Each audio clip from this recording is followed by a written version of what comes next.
नमस्कार. Prime time महाराष्ट्रामध्ये मी सुहास आपल्या सगळ्यांचं स्वागत करतो. आज बीडीडी चाळीतल्या ज्या काही सदनिका तयार झालेल्या आहेत, या सदनिका या बीडीडी चाळीतल्या रहिवाशांना हस्तांतरित करण्याचा एक मोठा कार्यक्रम पार पडलेला आहे.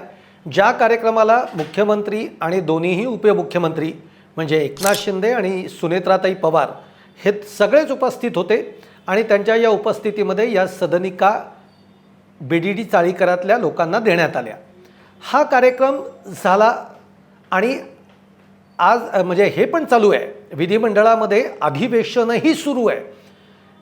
या दोन्ही ठिकाणी उपमुख्यमंत्री एकनाथ शिंदे म्हणजे सकाळीही ते कार्यक्रमाला हजर होते, काही काळ ते अधिवेशनामध्येही होते आणि तातडीनं एकनाथ शिंदे हे दिल्लीकडे आज दुपारी रवाना होत आहेत अशी एक मोठी ब्रेकिंग बातमी आली. आता तातडीनं एवढं एकीकडे हा कार्यक्रम होतोय, अधिवेशन सुरू आहे, असं असताना एकनाथ शिंदे तातडीनं दिल्लीकडे का जात आहेत याची चर्चा विधिमंडळामध्ये आज रंगलेली बघायला मिळाली आहे. नेमकं यामागचं कारण काय आहे? कारण असंही समजतं आहे की एकनाथ शिंदे दिल्लीमध्ये अनेक मोठ्या नेत्यांच्या भेटीगाठी घेणार आहेत. आता या भेटीगाठी कुणाच्या घेणार आहेत, काय आहे त्याच्यामागचं कारण, हे सगळंच गुलदस्त्यात आहे. त्यामुळे बघूयात नेमकं काय घडतं आहे या व्हिडिओमधनं. तुम्हाला व्हिडिओ आवडला तर लाईक करा, शेअर करा आणि चॅनल सबस्क्राईब करा. तर मंडळी, मी जसं म्हटलं की आज सकाळपासून एकनाथ शिंदे हे त्या बीडीडी चाळीच्या सदनिका हस्तांतरणाच्या कार्यक्रमालाही होते आणि दुसरीकडे अधिवेशनाहीमध्ये ते होते आणि दुपारी अचानक आता ते दिल्लीला रवाना होत आहेत ही बातमी आलेली आहे. एक लक्षात घ्या, जेव्हा जेव्हा एकनाथ शिंदे हे नाराज होतात तेव्हा ते साताऱ्याला आपल्या दरे गावामध्ये जातात आणि जेव्हा जेव्हा राज्यामध्ये राजकीय काही मोठी घडामोड घडणार असते तेव्हा एकनाथ शिंदे हे दिल्लीला गेलेले असतात किंवा ते दिल्लीला जातात. आता देखील हीच चर्चा सुरू झाली आहे की एकनाथ शिंदे तातडीनं दिल्लीला का जात आहेत, यामागचं कारण काय आहे, अशी कोणती घटना घडणार आहे राजकीय की ज्यामुळे एकनाथ शिंदे दिल्लीला जात आहेत. आता यातलं कोणतंही कारण अजूनही समोर आलेलं नाही. फक्त एवढंच समजलेलं आहे की एकनाथ शिंदे काही महत्त्वाच्या राजकीय नेत्यांच्या भेटीगाठी ते घेणार आहेत. पण एकदम अचानक भेटीगाठींचं कारण तरी काय आहे, सिलसिला तरी काय आहे? आता यातल्या शक्यता म्हणून जर आपण काही 2-3 शक्यतांचा विचार केला तर पहिली शक्यता म्हणजे आज 16 मार्च आहे. 16 मार्च म्हणजे राज्यसभेची निवडणूक जर का निवडणूक प्रक्रियेतनं पार पडली असती, ती बिनविरोध झाली आहे. त्यामुळे जे 5ही उमेदवार होते, 7ही उमेदवार होते ते आता निवडून आलेले आहेत अशी एकूण. पण आजची 16 तारीख की जिथे जर निवडणूक झाली असती तर आज मतदान झालं असतं आणि आज संध्याकाळीच त्याचा निकालही लागला असता आणि कोण मग राज्यसभेवर जात आहे हे देखील समजलं असतं. पण आता आपल्याला माहिती आहे की राज्यसभेची निवडणूक बिनविरोध झाली आहे. त्यामुळे आजची एक तारीख ही त्या दृष्टीनं महत्त्वाची आहे आणि या 16 तारखेलाच एकनाथ शिंदे हे दिल्लीला जात आहेत. नेमकं यामध्ये काय आहे तेही आपल्याला शोधावं लागणार आहे. त्यानंतर ते कुणाच्या गाठीभेटी घेत आहेत, म्हणजे ते महत्त्वाच्या नेत्यांच्या गाठीभेटी घेणार आहेत हे आपल्याला समजलं. पण मग ते भाजप नेत्यांच्या गाठीभेटी घेणार आहेत, मग भाजप नेत्यांच्या गाठीभेटी घेणार असतील तर मग त्यामध्ये कोणता विषय असू शकतो? तर आता राज्यसभेचा विषय तर निकाली निघालेलाच आहे. पण आता मे महिन्यात येत आहेत त्या म्हणजे विधान परिषदेच्या निवडणुका आणि या विधान परिषदेच्या निवडणुकीच्या निमित्ताने काही भाजपच्या वरिष्ठ नेत्यांशी, अमित शहांशी त्यांची काही खलबतं होणार आहेत का हे देखील बघावं लागणार आहे. पण मी जसं म्हटलं तसं विषय किंवा ते का दिल्लीला चाललेत, यामागचा उद्देश काय आहे हे अजूनपर्यंत कुठेही बाहेर आलेलं नाही आहे. पण आपल्या पद्धतीने आपण त्याचे तर्क लावतोय.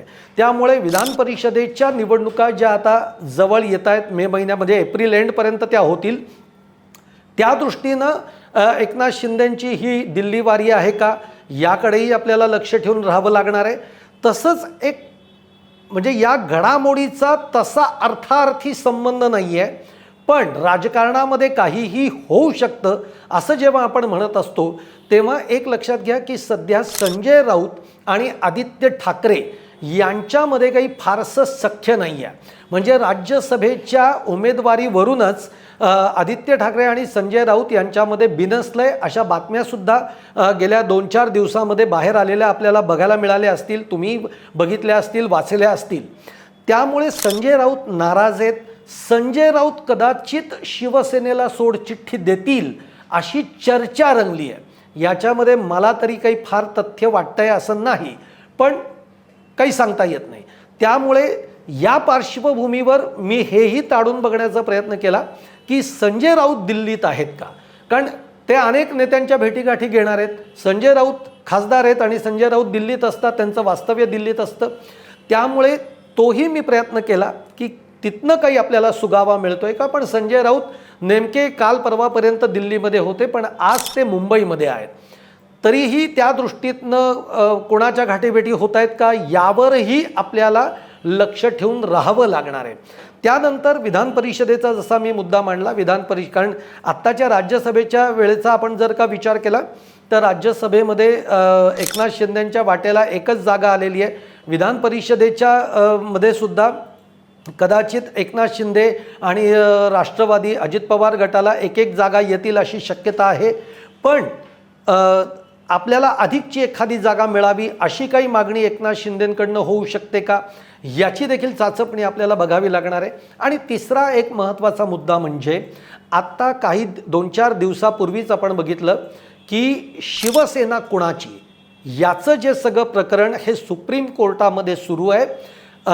अगदी 3-4 दिवसापूर्वीचीच तारीख पडलेली होती सुनावणीची, पण त्यावेळेला सुनावणी झाली नाही. अगदी 5 मिनिटामध्ये काही 2 वकिलांमध्ये चर्चा झाल्या न्यायाधीशांच्या बरोबर.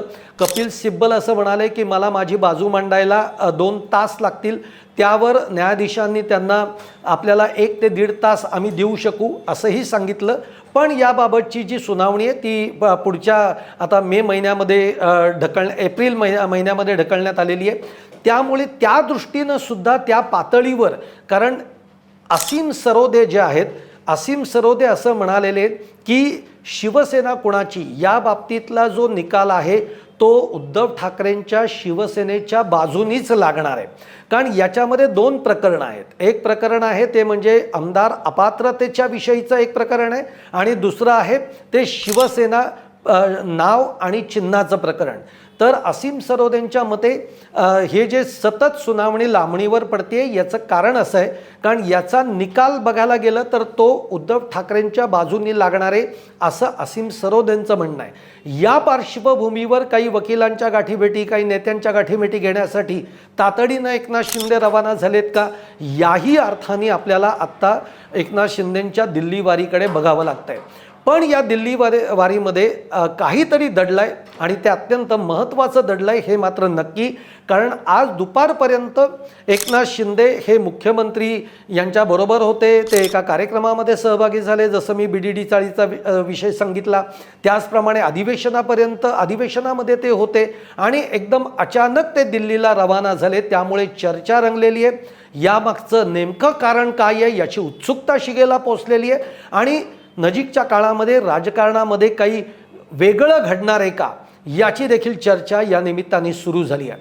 पण आपण एकनाथ शिंदेंच्या या दिल्ली वारीमध्ये काय नेमकं दडलंय, काय गूढ आहे हे शोधण्याचा आणि त्याचे अपडेट्स जसे आपल्या समोर येतील तसं तुमच्यासमोर ते मांडण्याचा प्रयत्न आपण नक्की करू.